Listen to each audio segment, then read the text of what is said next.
Wassalatu wassalamu ala nabiyyina Muhammadin wa ala alihi wa sahbihi ajma'in. Amma ba'd. Qala Allahu fi kitabihil karim. A'udzu billahi minasy syaithanir rajim.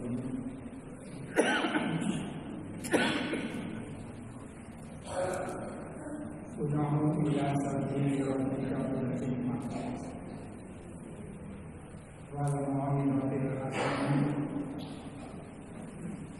wajadilhum billati hiya ahsan. Inna rabbaka huwa a'lamu biman dhalla an sabilihi wa huwa a'lamu bil muhtadin. Surah An-Nahl 125. Alhamdulillah, kita panjatkan puji syukur kehadirat Allah. Pagi hari ini kita diberi kesempatan untuk melaksanakan perintahnya yang namanya yaitu Thalabul Ilmi.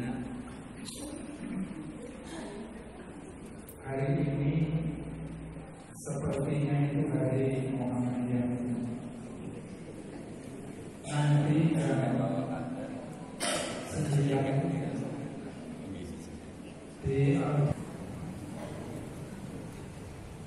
nanti jam 9 itu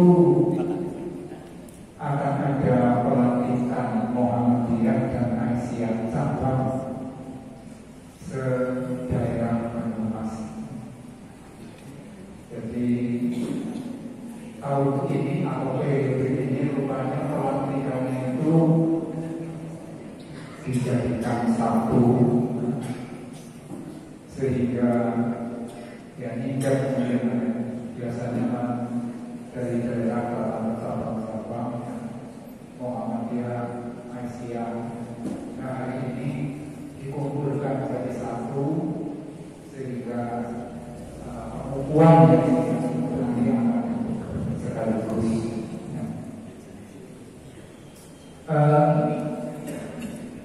Saya pada kesempatan ini pengajiannya ini pengajian kemuhammadiyahan, jadi lebih menjurus kepada pemanfaatan dan pembinaan berorganisasi. Ibu-ibu, bapak-bapak, dan saudara sekalian, tema muktamar yang terakhir kemarin, muktamar Muhammadiyah Aisyah di mana itu? Di Solo. Itu konvensi jaringan temanya apa? Memajukan Indonesia, mencerahkan semesta.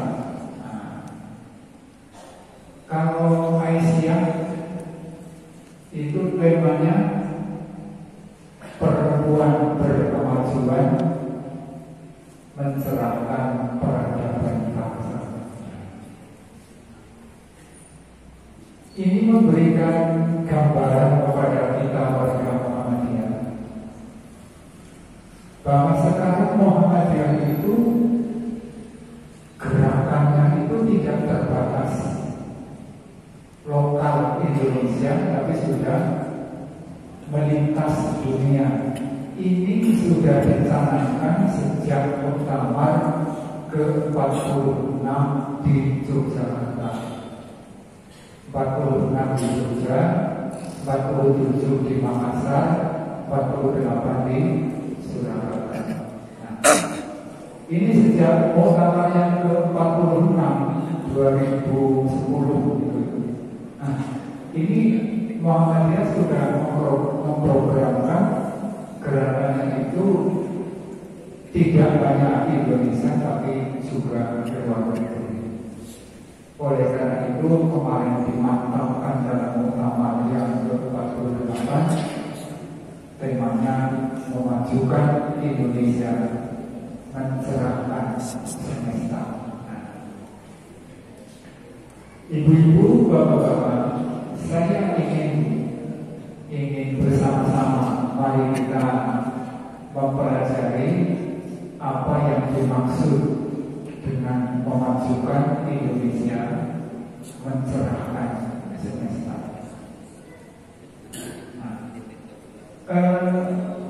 Muhammadiyah itu memang organisasi yang dilahirkan, itu sudah diniati oleh Kiai Haji Ahmad Dahlan ini untuk menjadikan umat Islam umat yang berkemajuan. Ini memang sejak awal berdirinya sudah diniatkan semacam itu. Kita melihat memajukan Indonesia itu akan meliputi beberapa aspek kehidupan. Ada kehidupan beragama, ada kehidupan dalam bidang pendidikan, yang ketiga bidang kemasyarakatan, yang keempat bidang kesehatan, yang kelima bidang ekonomi, dan mestinya masih ada bidang-bidang yang lain. Saya akan mencoba sebagian saja. Ini misalnya Muhammadiyah itu sejak lahirnya sudah bertekad akan memajukan di dalam bidang keagamaan. Untuk memajukan bidang keagamaan bagi masyarakat Indonesia, Muhammadiyah berpandangan bahwa yang pertama harus dipahami, harus diyakini bahwa beragama harus dengan ilmu. Ini yang dimaksud ilmu itu mestinya adalah ilmu pengetahuan umum, sains, teknologi, dan sebagainya. Muhammadiyah ini di dalam mengamalkan agama itu memang dari awal itu sudah mengintegrasikan antara agama dan ilmu. Gerakan pertama yang dilakukan oleh Kiai Haji Ahmad Dahlan yaitu meluruskan arah kiblat. Nah, orang bisa meluruskan arah kiblat, menghadap kiblat yang betul kalau punya ilmu pengetahuan. Duluan, pokoknya sebagai asal makin mulon. Nah, ini menurut Kiai Haji Ahmad Dahlan itu tidak ilmiah, tidak pakai ilmu itu. Sebab memang perintahkan sholat menghadap kiblat. Tapi masalahnya kiblat yang benar itu yang bagaimana? Untuk mengetahui kiblat yang benar itu harus pakai ilmu, yaitu ilmu bumi, geografi, sehingga setelah dipelajari oleh Kiai Haji Ahmad Dahlan, letak kiblat dari Indonesia itu tidak lurus ke barat, tetapi ke barat agak serong ke utara. Bagaimana bisa mengetahui bahwa arahnya itu agak serong? Yaitu dengan mempelajari ilmu bumi itu, geografi, sehingga tahu bahwa kiblat itu tidak lurus ke barat, tetapi agak serong. Untuk memberikan pemahaman semacam itu kepada masyarakat pada waktu itu bukan hal yang gampang. Sebab apa? Sebab orang-orang masih punya pedoman pokoknya agama yang kaya sing diulamakan nang gurune nang kiyaine. Nek malah mulia. Nah, itu Kiai Haji Ahmad Dahlan ini mempelopori untuk dengan ilmu. Dan nyatanya memang lama sekali ya, bisa diterima oleh masyarakat. Itu untuk memahamkan semacam itu, ini perlu waktu 100 tahun. Jadi kalau Muhammadiyah didirikan tahun 1912, 2012 kemarin itulah baru seorang ulama di Jakarta mengatakan bahwa sholat yang benar itu menghadap kiblat yang arahnya tidak lurus ke barat. Itu baru diakui setelah 100 tahun itu. Nah, yang sekarang sedang diperjuangkan oleh Muhammadiyah untuk beragama dengan ilmu itu adalah hisab. Hisab ini belum diterima oleh sebagian baik ulama Indonesia maupun ulama dunia. Masih banyak ulama-ulama yang tingkat dunia itu masih berpedoman yang namanya menentukan awal Ramadan, awal hari raya harus dengan ruqyah. Ruqyah itu bukan ilmu, ruqyah itu perbuatan, nyimpen. Kalau hisab ilmu itu ilmu paham. Nah, ini Muhammadiyah itu mengusahakan supaya mari hal-hal yang berkaitan dengan agama yang memang ya, itu bisa dipahami, bisa diuraikan secara rasional ya, itu pakai ilmu. Ya memang ada agama yang ajarannya bersifat dogmatis. Dogmatis itu artinya ya kita sami'na wa ata'na saja kepada Allah dan Rasulnya. Tapi ada hal-hal yang memang itu sifatnya ilmiah dan ijtihadi. Ruqyah melihat bulan itu bukan agama. Ruqyah itu metode, hisab juga metode. Hanya ruqyah metode yang dipandang oleh Muhammadiyah itu tidak ilmiah, itu hanya ittiba saja kepada Rasul dalam pengertian karena Rasul dengan cara ruqyah maka ikut ruqyah. Tapi ini merupakan hal yang bisa dirasionalkan dan bisa diilmiahkan. Dan ini bukan agama, yang agama itu kan puasanya, yang ibadah itu puasanya, yang ibadah itu adalah sholat idnya misalnya, yang harus tanggal 1 Syawal ya. Tetapi caranya untuk menentukan ya, waktu itu adalah metode yang bisa ijtihadi. Bahkan ini yang akhir-akhir ini ya, mungkin Bapak Ibu juga sudah membaca ada fatwa tarjih yang menyebutkan bahwa zakat fitrah itu boleh didistribusikan walaupun sudah lewat hari raya. Sebab selama ini menurut fikih konvensional zakat fitrah itu kan boleh didistribusikan sejak awal bulan puasa, malam hari raya, paling akhir pagi hari sebelum sholat Id. Man ada qabla sholat fahiya zakatun maqbulatun, man ada ba'da sholat fahuwa shadaqatun minas shadaqati.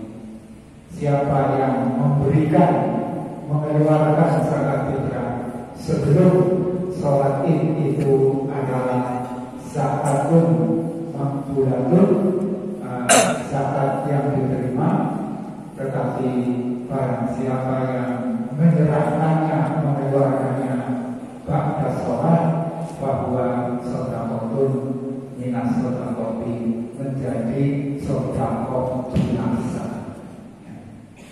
Itu dalilnya seperti itu. Tapi kenapa Muhammadiyah Majelis Taklim berani memfatwakan bahwa zakat fitrah itu boleh diberikan setelah waktu itu, bahkan dikatakan zakat fitrah boleh diberikan sepanjang tahun. Ini analisanya bagaimana?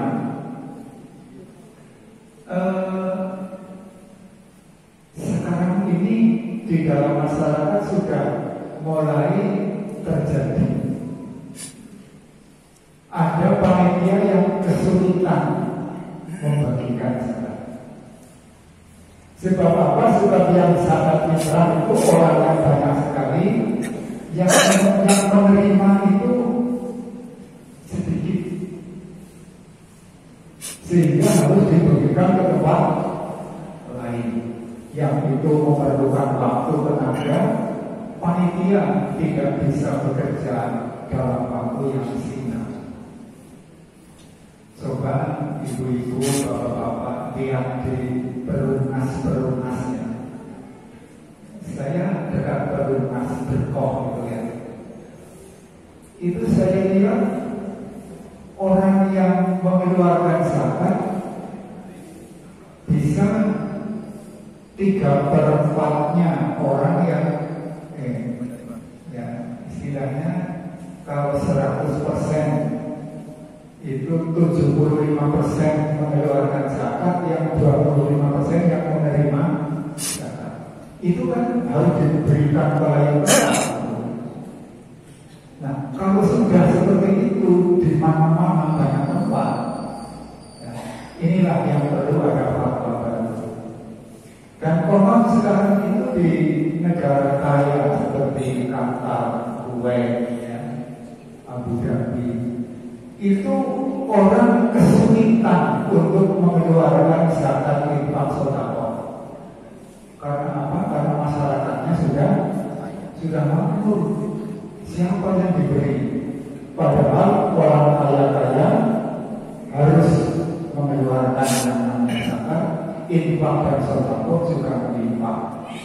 Nah, oleh karena itu, apakah itu zakat, zakat fitrah, infak sedekah, yang penting masuk Baitul Mal, masuk ke negara.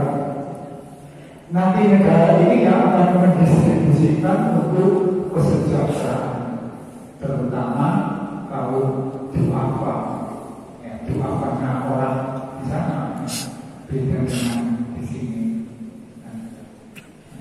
Oleh karena itu, maka ya, yang namanya pengumpulan zakat fitrah itu yang paling bagus kalau sudah bisa dimanajemen secara baik, memang ini badan amil zakat atau lembaga amil zakat infak dan sedekah. Tidak langsung sendiri-sendiri ini. Kalau yang baik itu sebab apa? Sebab nanti ya, orang sudah tidak akan kesulitan mencari siapa yang akan diberi. Itu diantaranya pertimbangan yang pertama. Yang kedua begini, Bapak Ibu, dimaksudkan mengapa zakat fitrah itu diberikan pada waktu hari raya, sebab supaya pada hari itu tidak ada pengemis. Orang-orang fakir miskin tidak meminta-minta, diberi makan yang cukup dengan zakat fitrah itu. Tetapi persoalannya, yang namanya orang miskin ya, dikasih beras makan, dimakan, habis miskin lagi. Jadi kebutuhan mereka makan itu tidak hanya hari raya saja, tapi kebutuhan makan itu adalah sepanjang tahun. Sepanjang tahun. Oleh karena itu, alangkah baiknya apabila zakat fitrah yang terkumpul yang banyak, yang tidak tersalurkan, ya. Karena masyarakat sudah makmur, ini pandangan ke depan, ya. Maka bagaimana kalau zakat fitrah itu dimanage, diatur, dijadikan modal usaha, ya. Nanti hasilnya inilah yang untuk memberikan makan kepada fakir miskin sepanjang waktu, atau bahkan kalau banyak usaha-usaha yang didirikan, fakir miskinnya itu untuk kerja di tempat itu, sehingga mereka akan mendapatkan nafkah tidak hanya pada waktu hari raya, tapi pada waktu-waktu yang lain. Nah, jadi kalaupun misalnya yang mengeluarkan zakat itu pada waktu puasa atau hari raya, tetapi pendistribusiannya itu bisa diatur menjadi sepanjang waktu. Ini pemikiran ke depan. Tapi kalau panitia lokal masih bisa mengatasi untuk memberikan, ya, zakat fitrah kepada orang-orang yang memang wajib diberi, ya silahkan. Tetapi Tarjih sudah memikirkan untuk daerah-daerah yang dimungkinkan akan sulit untuk membagi zakat fitrah, bahwa tidak dibatasi harga mati, pokoknya sebelum sholat. Ibu bapak dan saudara sekalian, kemudian sekarang ini Muhammadiyah itu sudah memasuki abad kedua. Abad keduanya Muhammadiyah, sebab 100 tahun kemarin di depan itu abad pertama, kemudian setelah 100 tahun sekarang kan sudah berapa? 2023 dibagi diambil 912, ya sudah 112 tahun, 112 tahun. Ini artinya Muhammadiyah sudah memasuki abad kedua. Kalau abad pertama, Muhammadiyah itu dampaknya terfokus kepada pemberantasan PBC. PBC ini apa? Tahayul, bid'ah dan khurafat. Khurafat pakai C. Nah, ini pada abad kedua ini Muhammadiyah sudah mengarahkan dakwahnya itu untuk Islam sebagai rahmatan lil alamin. Jadi arahnya bagaimana membangun masyarakat tidak hanya dalam bidang keagamaan, tapi juga bidang kesejahteraan lahiriah, yaitu sandang, pangan, papan, kesehatan, pendidikan dan sebagainya. Rupanya juga walaupun secara kecil-kecilannya Muhammadiyah itu sudah banyak masjid-masjidnya ini, ya, yang tidak hanya berfungsi sebagai tempat ibadah, tapi masjid berfungsi sebagai lembaga yang memberikan kesejahteraan masyarakat. Ada yang memberi makan bagi orang yang jumatan, bagi orang yang menginap, bagi orang yang ngaji. Ini termasuk di sini juga. Ini pagi ini ada ini. Ya. Tapi masjid Muhammadiyah seperti di Jogjakarta itu tidak hanya pada waktu pengajian pagi, tapi tiap pagi itu ada makan untuk yang ngaji, juga siang hari mungkin juga masjid di Solo namanya Masjid Israel, namanya Masjid Al-Falah. Saya pernah ke sana melihat bahwa ada pemberian ya. Sebenarnya itu tidak dipilih miskin atau tidak, tapi siapa saja yang mau ke masjid yang diberi makan ya. Dan bagi musafir yang tidak punya duit untuk menginap, itu boleh menginap di masjid. Kalau dulu kan ada larangan tidak boleh tidur di masjid, dikunci gembok. Itu Masjid Al-Falah itu bukan 24 jam. Bahkan di masjid itu ya, di serambinya itu ya, itu disediakan tempat-tempat tidur. Disediakan tempat-tempat tidur untuk mereka yang membutuhkan untuk tidur menginap di situ. Dan pagi harinya subuh itu dikasih sarapan. Jadi seperti di hotel ya, nginap paginya sarapan, tapi di hotel kan bayar. Ini kalau di Masjid Al-Falah itu nginapnya gratis, sarapannya gratis. Nah, ini juga mungkin di Banyumas ini sudah mulai ada yang merintis ya, semacam itu dalam arti pemberdayaan masyarakat. Oleh karena itu juga ada pemahaman ya, di dalam kaitannya dengan zakat itu wajib bagi yang sudah mencapai nisab hartanya. Ini paham yang perlu kita perhatikan dan saya rasa baik juga untuk kita ikuti. Yang namanya orang mau mengeluarkan infak sedekah ya, atau ibadah mal ya, itu tidak usah menunggu kaya, tidak usah menunggu hartanya sampai nisab, tidak usah. Tetapi mestinya yang paling bagus, paling afdal itu kita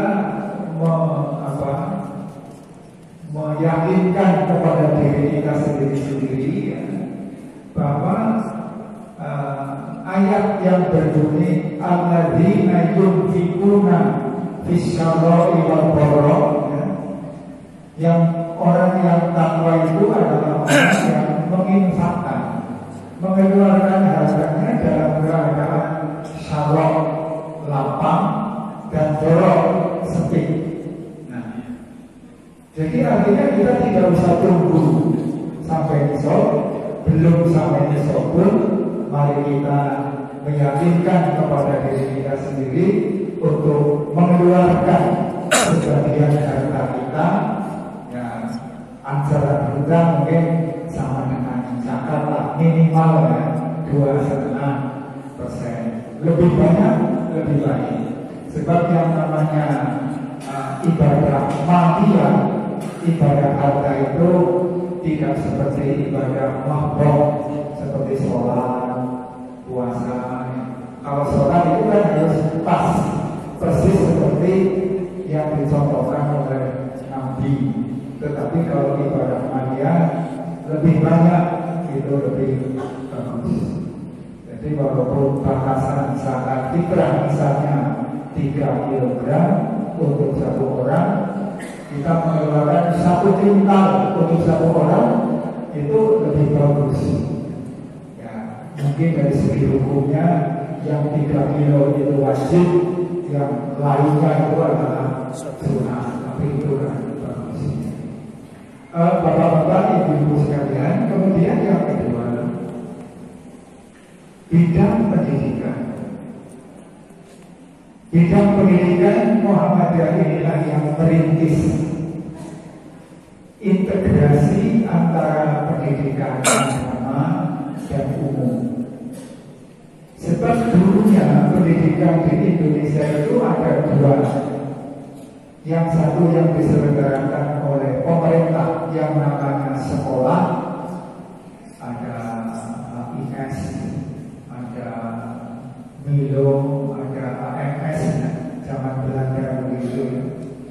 Kemudian pendidikan yang diselenggarakan oleh rakyat, yaitu pondok pesantren. Pendidikan sekolah yang diselenggarakan oleh Belanda hanya memberikan ilmu pengetahuan umum atau pelajaran umum, lantas yang pondok pesantren hanya memberikan pelajaran agama. Nah, ini tidak akan ketemu ini. Itu memang politik Belanda dalam rangka memecah belah bangsa Indonesia. Itu yang disebut politik divide et impera, biar bangsa Indonesia tidak bersatu, yaitu golongan priayi yang sekolah dan golongan santri yang mondok, biar tidak bersatu. Mengapa? Karena orang yang tidak bersatu mudah dipecah belah, gampang dijajah. Tapi kalau bersatu, mereka akan berontak, mereka akan menuntut kemerdekaan. Ini kenyataannya pada waktu itu.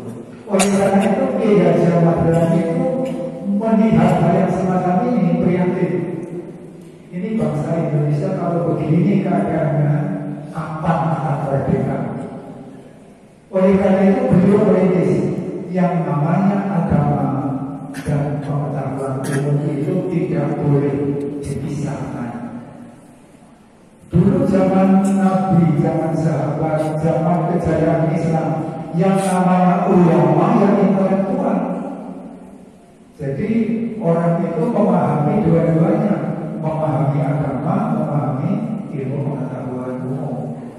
Nah, inilah yang dirintis oleh Kiai Haji Ahmad Dahlan, dipilih menggunakan rumahnya sendiri, dia membuat bangku, membuat meja untuk mendirikan sekolah yang di sekolah itu diberikan pelajaran agama dan pelajaran umum. Dan kemudian itulah yang diadopsi oleh pemerintah, sehingga sekolah-sekolah pemerintah dan juga sekolah-sekolah biasa sekarang semuanya memberikan pelajaran umum maupun pelajaran agama. Hanya saja porsinya yang masih berbeda-beda. Yang sekolah porsi pelajaran umumnya itu banyak, agamanya sedikit. Yang madrasah, kalau zaman dulu banyak agamanya, yang umumnya sedikit. Tapi sekarang madrasah-madrasah yang didirikan oleh pemerintah maupun swasta juga sudah ada dua macam. Ada yang mengikuti program umum sehingga seperti MTS, MI, madrasah aliyah itu tetap lebih banyak pelajaran umumnya daripada agamanya. Tapi yang penting ada keterpaduan antara pelajaran umum dan pelajaran agama. Ibu-ibu dan bapak-bapak sekalian,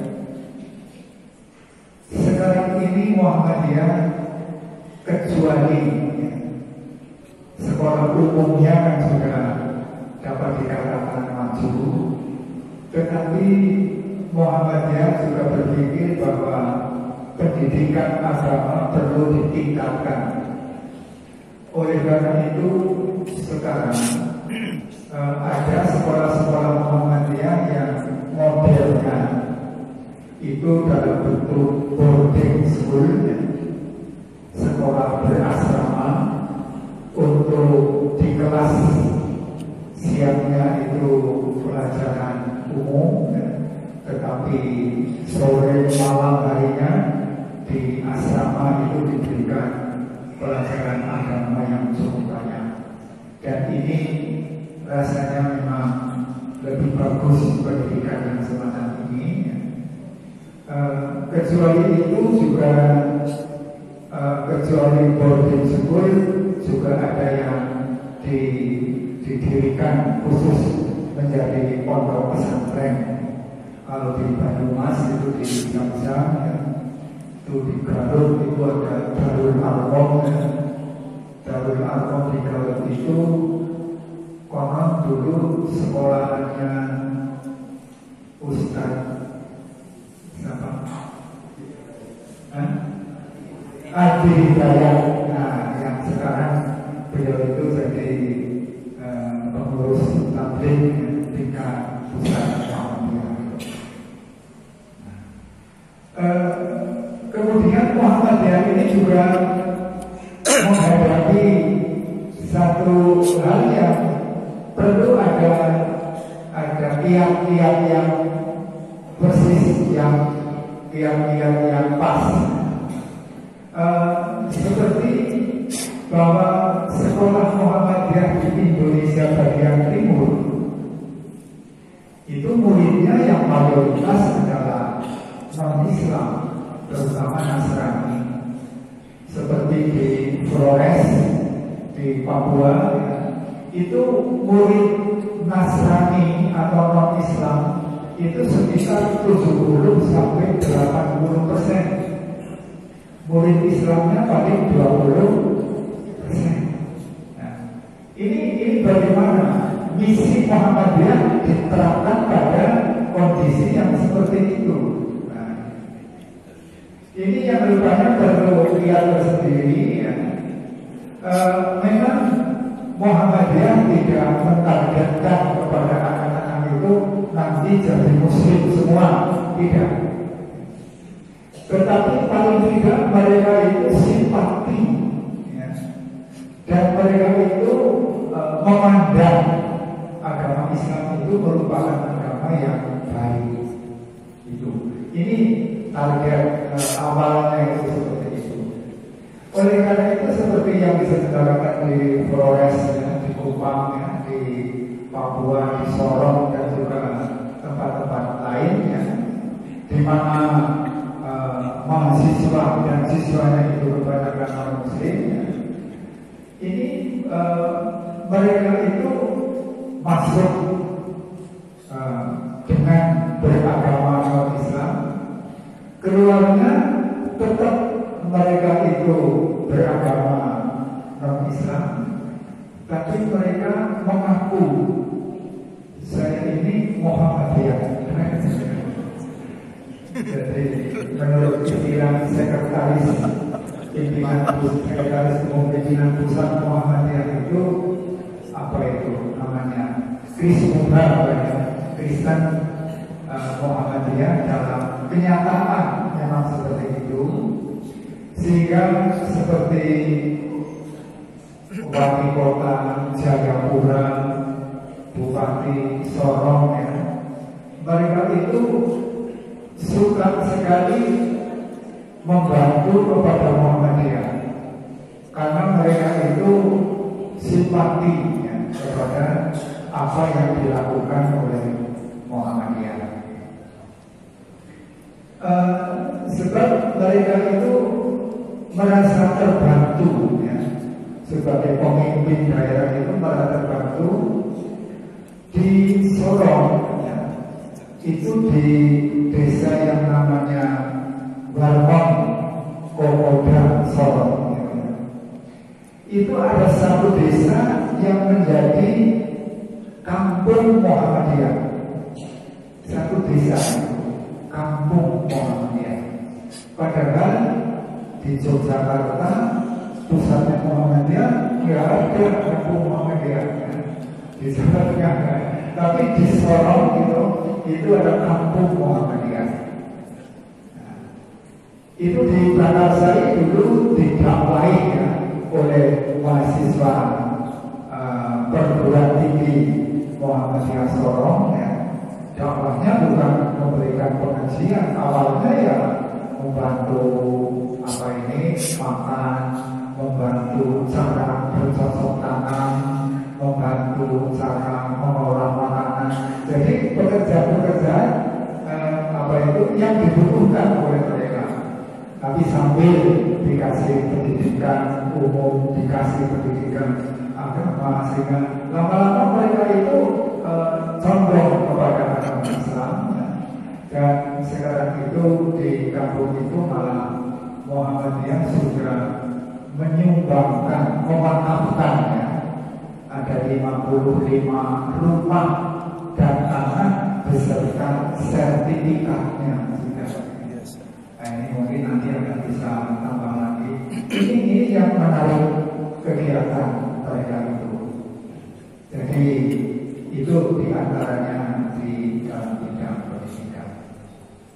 Ini juga berkait dengan pemberdayaan masyarakatnya.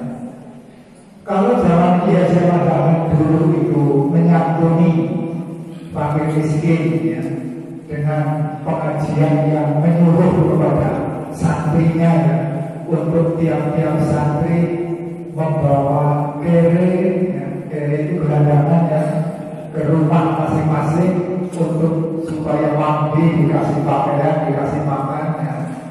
Nah, sekarang gerakan Muhammadiyah itu sudah menjurus kepada kemasyarakatan.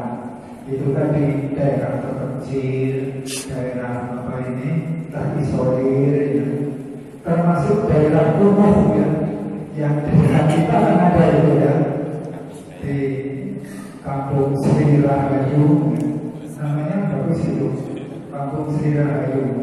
Itu masuknya Kelurahan Karangresem ya, dekat Andang Pangerenan. Itu kan dulu ada kampung dayakan ya, yang kumuh sekali, segala macam kekumuhan itu ada di situ, pengemis, pengamen, pencopet, pemutil, penjajah apa itu diri dan sebagainya.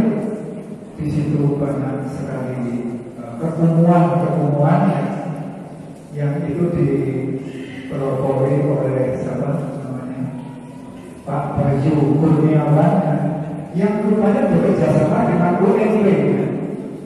Pertama kali dulu memberikan makan gratis, pengobatan gratis ya. Kemudian sudah ada pengajian, sudah ada sekolahan ya. Kalau tidak didirikan di situ, dibiayai beasiswanya itu ya. Sehingga Pak Bupati ini sangat terkesan ya, merasa dibantu ya. Sebab rupanya Pemda juga dulu belum bisa mengatasi itu ya. Tapi dengan mu'alaf yang namanya Pak Bayu Kurniawan yang dibantu oleh UNP khususnya, ini bisa menjadikan masyarakat yang kumuh menjadi masyarakat yang bersinar ya. Pak Bupati dulu mengatakan kalau di kampung itu ada 10 anak yang sekolah itu hanya 1 anak, yang 9 tidak sekolah. Sekarang di kampung itu kalau ada 10 anak, yang 9 sudah sekolah, yang 1 yang belum. Ini kan merupakan perkembangan yang luar biasa. Nah, jadi Muhammadiyah ini sudah mengarahkan kepada bagaimana memberdayakan masyarakat, menyantuni masyarakat secara luas. Kemudian juga dalam bidang lain yang diutamakan oleh Muhammadiyah ini, tahun akhir-akhir kemarin ya, sudah ada periode 5 tahun kemarin ini penanggulangan bencana yang itu juga merupakan hal yang pertama dulu ya, merupakan ciri khas Muhammadiyah yang merupakan penolong kesengsaraan umum ya. Dulu itu ada majelis yang namanya penolong kesengsaraan umum PKU. Nah, sekarang dengan berbagai variasinya didirikan SDMC yang itu juga merupakan bagian penanggulangan bencana yang didirikan oleh Muhammadiyah. Ini rupanya kerjasamanya dengan pemerintah juga sudah sangat bagus, sehingga di mana ada bencana di situ ada Muhammadiyah.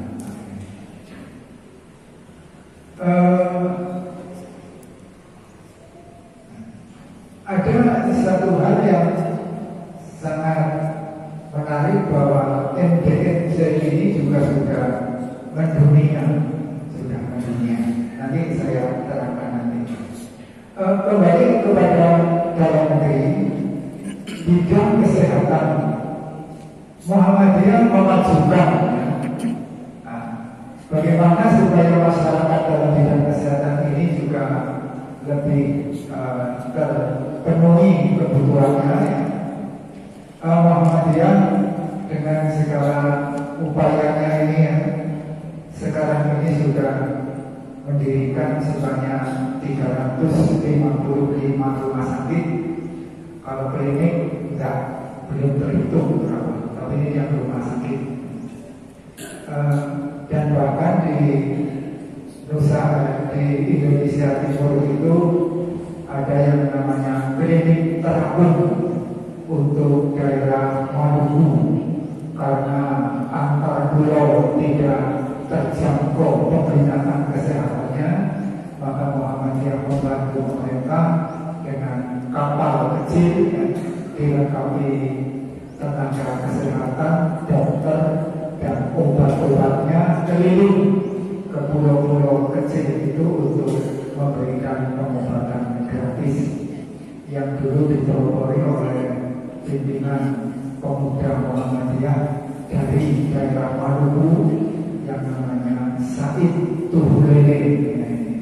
Beliau yang mempelopori untuk menyumbang kapal kecil dengan perlengkapan dokter dan segala macam obat yang kemudian diikuti oleh beberapa donatur, sehingga sekarang kapal-kapal kecilnya sudah lebih banyak. Itu merupakan pengabdian Muhammadiyah di dalam bidang kesehatan. Belum kemarin, walaupun tidak digembar-gemborkan pada waktu penanganan COVID, rumah sakit Muhammadiyah ini berperanan di depan, karena banyak rumah sakit penanganannya itu juga menjadi banyak yang bisa ditangani. Dan itu kalau penanganan COVID kemarin itu biaya sendiri dulu, baru disalurkan oleh pemerintah yang dengan mencicil gitu kan ya. Sehingga kemarin terkenal Muhammadiyah tidak pernah utang kepada pemerintah, tapi malah utangi pemerintah. Nah ini bagi Muhammadiyah dijadikan sebagai kebaktian dasar. Kemudian masih ada waktu sedikit, saya akan sampaikan bagaimana kaitannya dengan mencerahkan semesta. Kalau tadi yang memajukan Indonesia, sekarang mencerahkan semesta dalam rangka menyebarkan pemahaman Islam yang rahmatan lil alamin seperti yang dipahami oleh Muhammadiyah. Muhammadiyah ini sudah mendirikan ada 29 buah PCIM, pimpinan cabang internasional Muhammadiyah. Ini sudah ada di 5 benua, Afrika, Asia, Amerika, Eropa ya. Ini sudah ada semuanya ya. Kemudian di Malaysia itu bekerja sama dengan pemerintah Malaysia, pimpinan pusat mendirikan perguruan tinggi yang dinamain UMAM.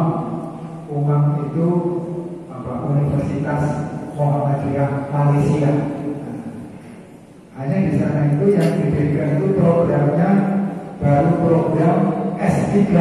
Jadi sekaligus program yang paling tinggi yang didirikan kerjasama Muhammadiyah dengan pemerintah Malaysia. Dan ini sedang dipersiapkan untuk mendirikan perguruan tinggi di Konsul Korea Selatan. Ini yang merintis ini bukan PP Muhammadiyah, tapi UMS, Universitas Muhammadiyah Surakarta ini sedang merintis untuk berdirinya perguruan tinggi Muhammadiyah cabang UMS di Korea Selatan. Ini mudah-mudahan dalam waktu dekat itu terjadi. Di Mesir dan Australia ini sudah berdiri SD ya. Kalau di Australia bahkan sudah punya tanah sendiri ya, seluas 10 hektar ya. Ini sudah berjalan 2 tahun kalau tidak salah ya. Kemudian ada juga kegiatan dari PBN Jawa Timur ya. Muhammadiyah Wilayah Jawa Timur itu membeli gereja di Spanyol. Ini kan aneh ya. Membeli gereja di Spanyol. Pada waktu muktamar kemarin di Solo itu, ketua pimpinan pusat Muhammadiyah Jawa Timur itu kan bicara kepada para mutamirin, menyampaikan bahwa memang benar telah membeli gereja yang niatnya akan dijadikan masjid dan desa dakwah di Spanyol. Kalau di Uganda, ini daerah miskin ya, di Afrika, itu Muhammadiyah membantu mendirikan masjid. Di Sudan, ini juga di Afrika, daerah yang kesulitan air, didirikan sumur bor.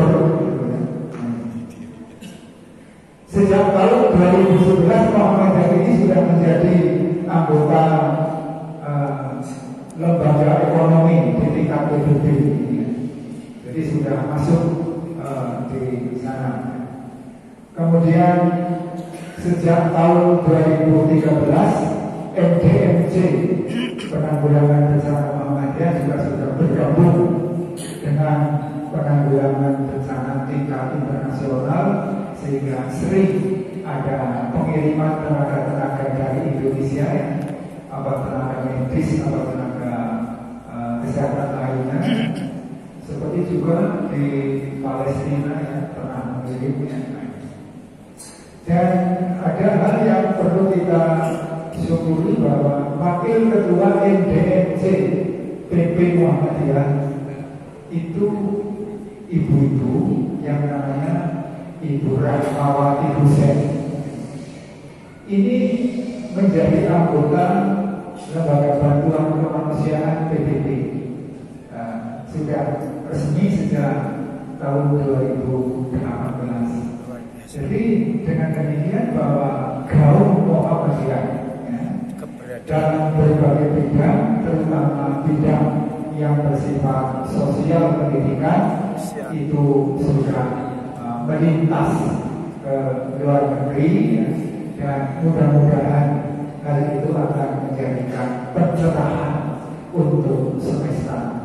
Jadi tema memajukan Indonesia dan mencerahkan semesta benar-benar dilaksanakan oleh Muhammadiyah dan Indonesia.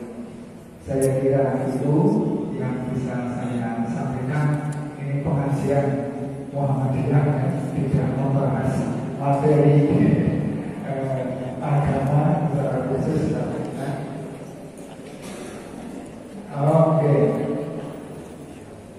Karena ini sekedar informasi, tidak perlu ada pertanyaan ya. Sekian kurang lebihnya, mohon maaf. Bila ditaufiq wal hidayah. Assalamualaikum warahmatullahi wabarakatuh. Waalaikumsalam warahmatullahi wabarakatuh.